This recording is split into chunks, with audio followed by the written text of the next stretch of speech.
Maglalagay tayo ng mga presyo sa ating mga pinamili kagabi. Kasi hindi ko na natapos ito. Nabot na kami ng 10 PM dito kagabi ng aking bunsoy na si Aliyah. Inid pa namin talagang umuwi. Mas maaga sana, kaya lang hindi kinaya. Ito, tinira ko muna yung hindi pa naayos.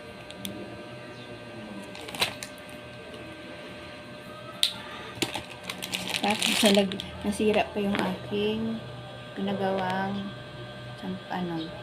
displayhan. Ayun, naayusin pa man. So, samantala ko lang yan inanagay dyan. Mamaya ulitin na mineral.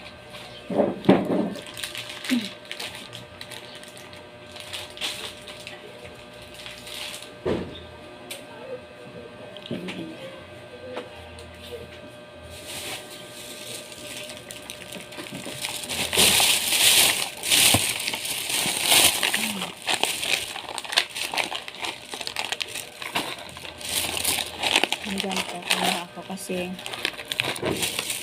masal din ng mga baby ko.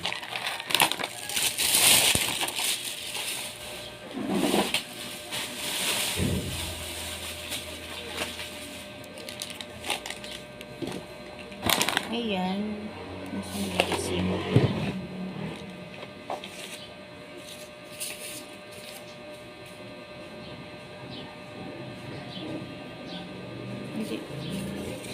Hindi. Hanapin natin yung ating resibo.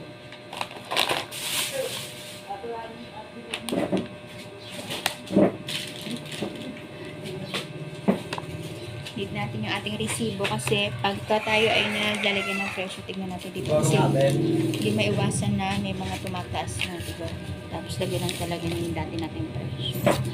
Dahil dyan malibigod tayo. Yan, may nabili sa atin na isda.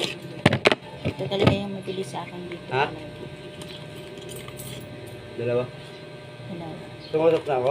Hindi, nag-video ko. Akala na musuki ko, napapraning na ako. Dalawa tayo. Akala ko ako. Paano na ako pa? Paano sagutin ako ha? Nag-ano kasi ako, nagbablog ako. Paano ako? Usap na yan. Ang gusto ko eh. Ha? Napatuloy ako eh.